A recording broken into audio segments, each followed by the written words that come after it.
സങ്കീർത്തനങ്ങൾ 32. അതിക്രമങ്ങൾക്ക് മാപ്പും പാപങ്ങൾക്ക് മോചനവും ലഭിച്ചവൻ ഭാഗ്യവാൻ. കർത്താവ് കുറ്റം ചുമത്താത്തവനും ഹൃദയത്തിൽ വഞ്ചനയില്ലാത്തവനും ഭാഗ്യവാൻ. ഞാൻ പാപങ്ങൾ ഏറ്റുപറയാതിരുന്നപ്പോൾ ദിവസം മുഴുവൻ കരഞ്ഞ് എൻ്റെ ശരീരം ക്ഷയിച്ചുപോയി. രാവും പകലും അങ്ങയുടെ കരം എൻ്റെ മേൽ പതിച്ചിരുന്നു. വേനൽക്കാലത്തെ ചൂടുകൊണ്ടെന്ന പോലെ എൻ്റെ ശക്തി വരണ്ടുപോയി. എൻ്റെ പാപം അവിടത്തോട് ഞാൻ ഏറ്റുപറഞ്ഞു. എൻ്റെ അകൃത്യം ഞാൻ മറച്ചു വച്ചില്ല. എൻ്റെ അതിക്രമങ്ങൾ കർത്താവിനോട് ഞാൻ ഏറ്റുപറയും എന്ന് ഞാൻ പറഞ്ഞു. അപ്പോൾ എൻ്റെ പാപം അവിടുന്ന് ക്ഷമിച്ചു.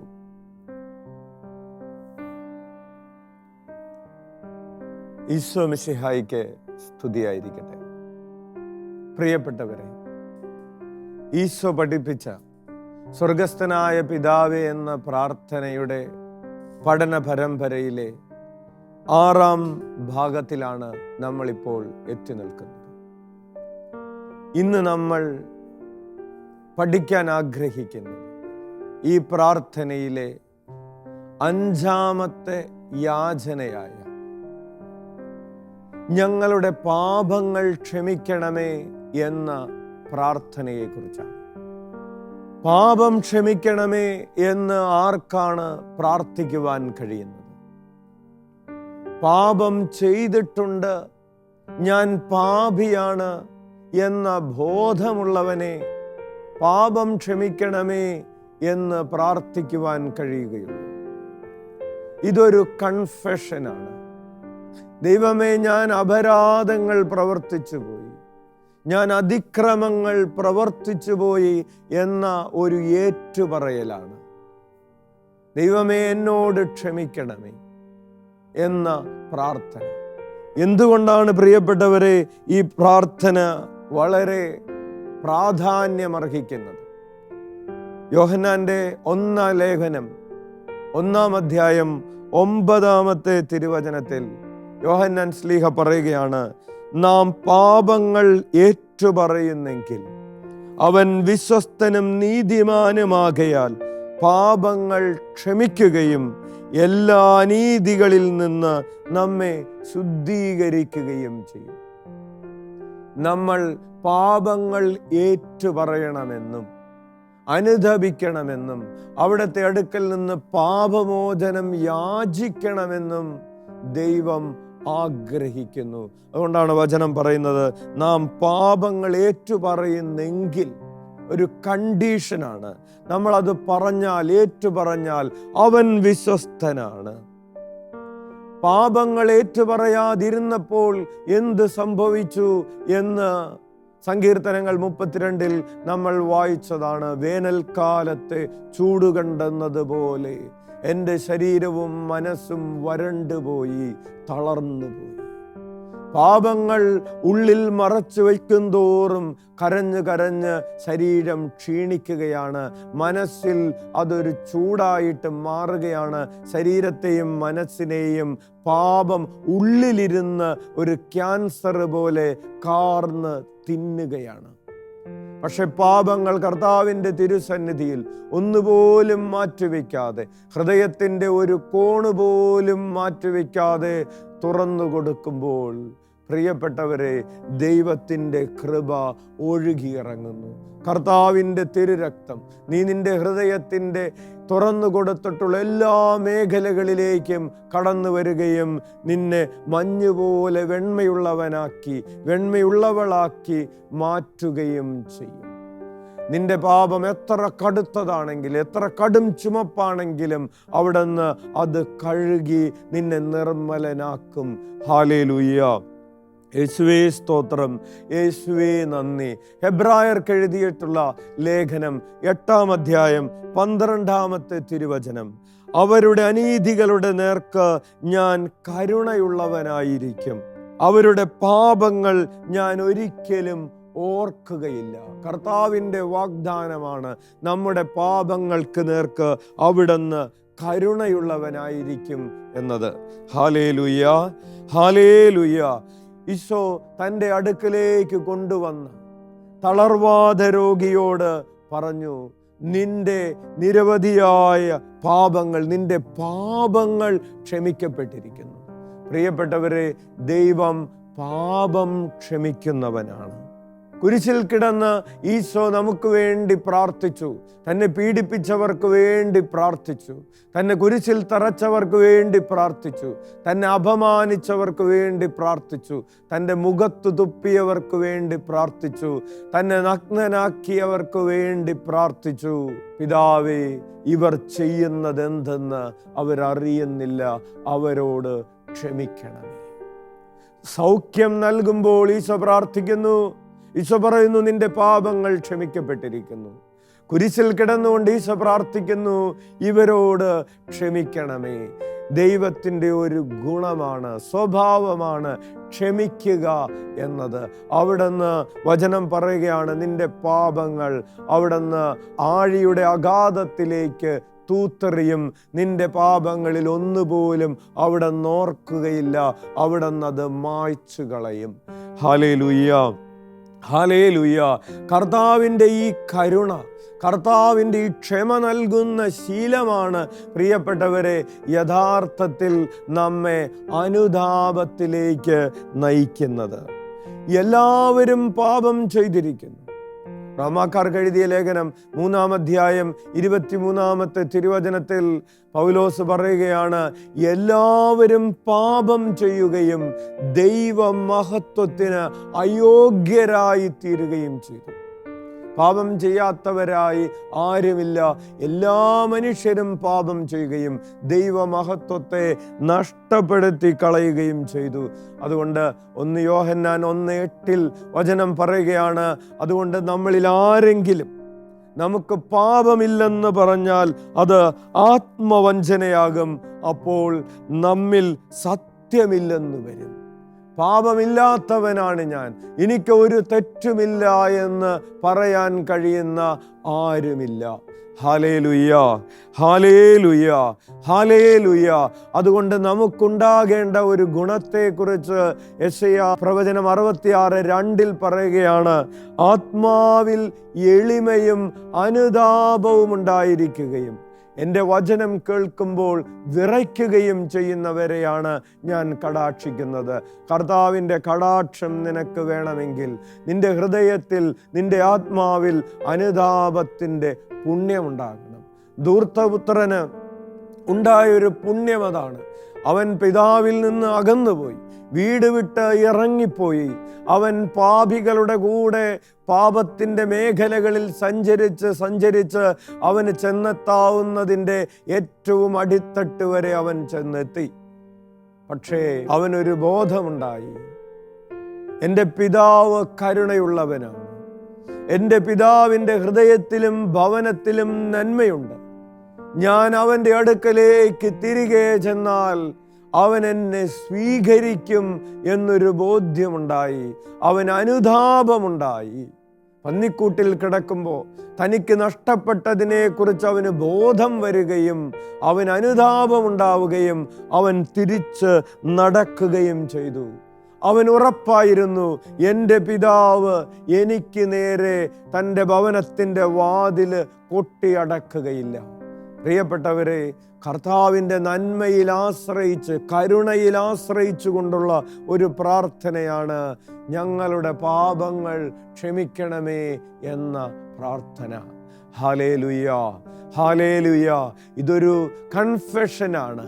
ഞാൻ പാപം ചെയ്തു എന്ന കൺഫെഷൻ, അതോടൊപ്പം തന്നെ കരുണയിലുള്ള ഒരു ആശ്രയത്തിൻ്റെ പ്രാർത്ഥന കൂടെയാണ്. നമ്മുടെ അവസ്ഥ എന്താണ്? ധൂർത്തപുത്രനെ പോലെയാണ് അവസ്ഥ. വിലാപങ്ങളുടെ പുസ്തകം 4-ാം അധ്യായം 1-2 തിരുവചനങ്ങളിൽ യെരമ്യാ പ്രവാചകൻ തകർന്നടിഞ്ഞു കിടക്കുന്ന ജെറൂസലേം നഗരത്തിൻ്റെ വീഥികളിലൂടെ നടന്ന് നോക്കിപ്പാടുകയാണ്. സ്വർണം എങ്ങനെ മങ്ങിപ്പോയി, തങ്കത്തിന് എങ്ങനെ മാറ്റം വന്നു, വിശുദ്ധ മന്ദിരത്തിൻ്റെ കല്ലുകൾ വഴിക്കവലകളിൽ ചിതറിക്കിടക്കുന്നു.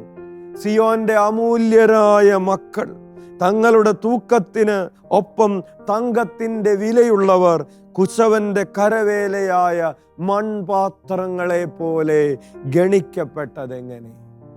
പ്രിയപ്പെട്ടവരെ, നമ്മൾ ഓരോരുത്തരും ദൈവസന്നിധിയിൽ വിലയുള്ളവരാണ്. പക്ഷേ പാപം ചെയ്ത് തങ്കത്തിൻ്റെ തൂക്കത്തിനൊപ്പം വിലയുള്ളവർ കുശവന്റെ മൺപാത്രങ്ങളെ പോലെ ആയിത്തീർന്നിരിക്കുന്നു.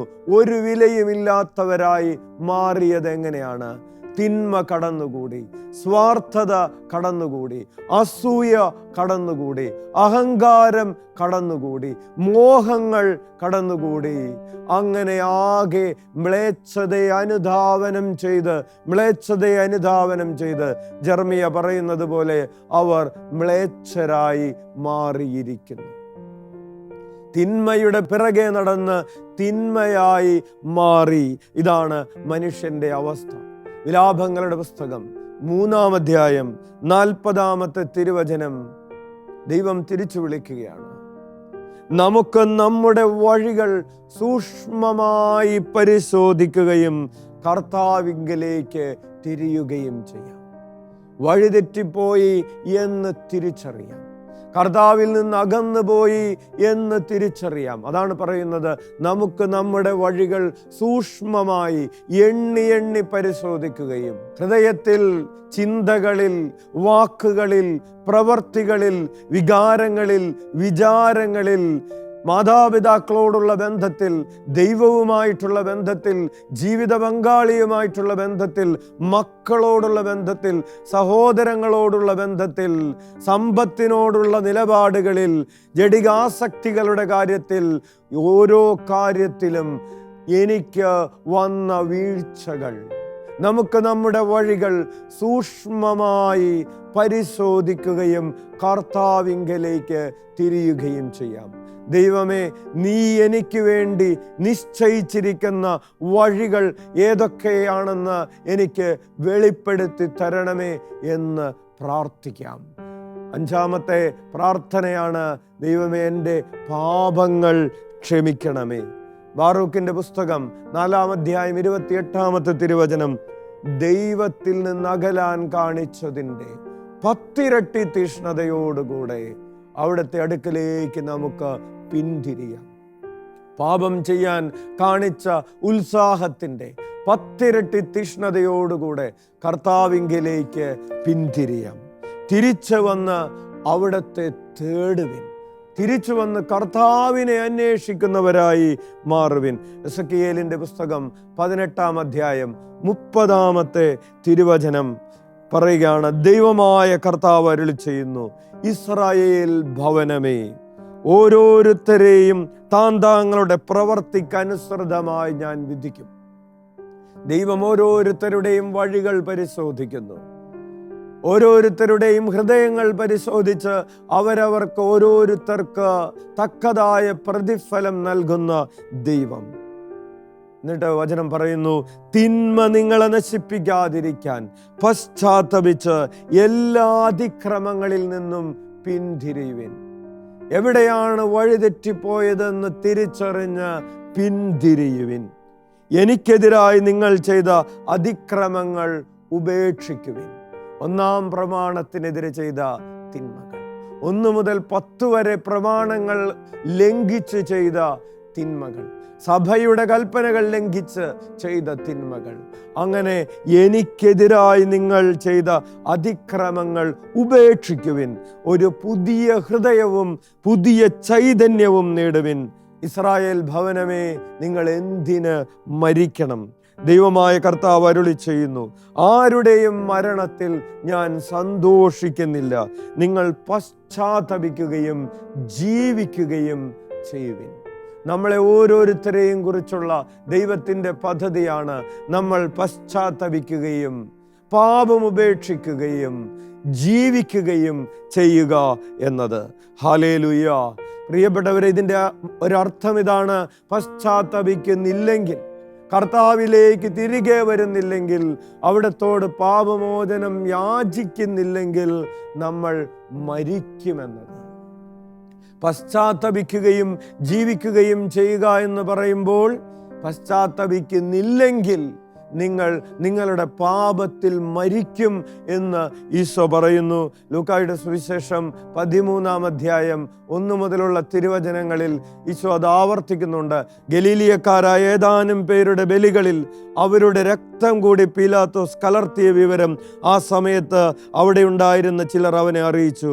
അവൻ ചോദിച്ചു, ഇവയെല്ലാം സംഭവിച്ചതുകൊണ്ട്, അനുഭവിച്ചതുകൊണ്ട് അവർ മറ്റെല്ലാ ഗലീലിയക്കാരേക്കാൾ കൂടുതൽ പാപികളായിരുന്നുവെന്ന് നിങ്ങൾ കരുതുന്നുവോ?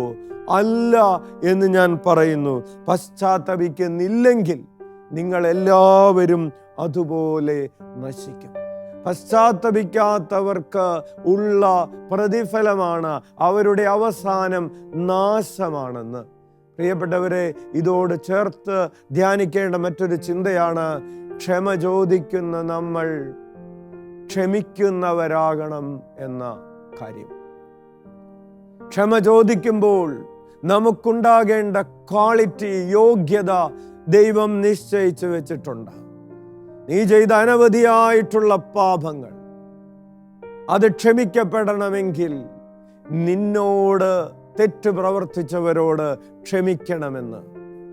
ദൈവം നമ്മുടെ 10,000 താലന്ത് കടം ഇളച്ചു തരാൻ തയ്യാറാണ്. പക്ഷേ അപരൻ നിനക്ക് കടപ്പെട്ടിരിക്കുന്ന 100 ധനാറ ഇളച്ചു കൊടുക്കാൻ നീ തയ്യാറാണോ? വലിയൊരു വ്യത്യാസമാണ്. ദൈവം നമ്മോട് 10,000 നമ്മുടെ പാപങ്ങൾ ക്ഷമിക്കുമ്പോൾ, അപരൻ നമ്മോട് ചെയ്ത 2 or 3 തെറ്റുകൾ പോലും ക്ഷമിക്കുന്നതിന് ചില സമയങ്ങളിൽ നമ്മൾ തയ്യാറാകുന്നില്ല. നമ്മൾ ദേഷിക്കുന്നു, നമ്മൾ കോപിക്കുന്നു, നമ്മൾ പരമാവധി അവനെതിരെ തിന്മകൾ ചെയ്യും. ക്ഷമിക്കുകയും ക്ഷമിക്കപ്പെടുകയും ചെയ്യുക എന്നതാണ് കർത്താവ് നമ്മളിൽ നിന്ന് ആഗ്രഹിക്കുന്നത്. അതുപോലെ മൂന്നാമതായിട്ടുള്ളൊരു കാര്യം, മറ്റുള്ളവർക്ക് ക്ഷമിക്കുന്നതിനുള്ള ഒരു പ്രചോദനമായി തീരുക. ചില ആളുകൾ അവരുടെ കൂട്ടുകാരോട്, മക്കളോട് ഒക്കെ പറയാറുണ്ട്, വിട്ടുകൊടുക്കരുത്, ഇത് ചോദിക്കണം. പ്രിയപ്പെട്ടവരെ, ഇതേ നിലപാട് ദൈവം നമ്മോട് സ്വീകരിച്ചാൽ എന്തായിരിക്കും നമ്മളുടെ അവസാനം? മറ്റുള്ളവരോട് വിട്ടുകൊടുക്കാനും ക്ഷമിക്കാനും പറയുന്നവരായി തീരാൻ കൃപ ലഭിക്കട്ടെ. നമുക്ക് കണ്ണുകളടക്കാം. അനുതാപത്തിൻ്റെ ഒരു വരത്തിനു വേണ്ടി പ്രാർത്ഥിക്കാം. കർത്താവേ, ഞങ്ങൾ ഞങ്ങളുടെ ചിന്തകളിലും വാക്കുകളിലും പ്രവർത്തികളിലും വികാരങ്ങളിലും വിചാരങ്ങളിലുമൊക്കെ അങ്ങയുടെ വഴികളിൽ നിന്ന് തെന്നിമാറിപ്പോയിട്ടുണ്ട്. ഞങ്ങളോട് ക്ഷമിക്കണം. അങ്ങയിൽ നിന്ന് അകലാൻ കാണിച്ചതിന് 10 ഇരട്ടി തീഷ്ണതയോടുകൂടെ അങ്ങയുടെ കരുണയിൽ ആശ്രയിക്കാൻ, ഈശോയെ അങ്ങയുടെ തിരുരക്തത്താൽ കഴുകപ്പെടാൻ ഞങ്ങൾക്ക് കൃപ നൽകണമേ. ഹല്ലേലൂയ, ഹല്ലേലൂയ, ഹല്ലേലൂയ, ഹല്ലേലൂയ, ഹല്ലേലൂയ, ഹല്ലേലൂയ. യേശുവേ സ്തോത്രം, യേശുവേ നന്ദി, യേശുവേ ആരാധന, സ്തുതിക്കുന്നു. ഹല്ലേലൂയ, ഹല്ലേലൂയ. ആരാധന, ആരാധന, ആരാധന. അങ്ങയുടെ തിരുനാമത്തിന് മഹത്വം ഉണ്ടാകട്ടെ. ഹല്ലേലൂയ, ഹല്ലേലൂയ, ഹല്ലേലൂയ, ഹല്ലേലൂയ, ഹല്ലേലൂയ, ഹല്ലേലൂയ. യേശുവേ സ്തോത്രം, യേശുവേ നന്ദി, യേശുവേ ആരാധന. ഹല്ലേലൂയ, ഹല്ലേലൂയ, ഹല്ലേലൂയ, ഹല്ലേലൂയ. ഈശോ മിശിഹായിക്ക് സ്തുതിയായിരിക്കട്ടെ.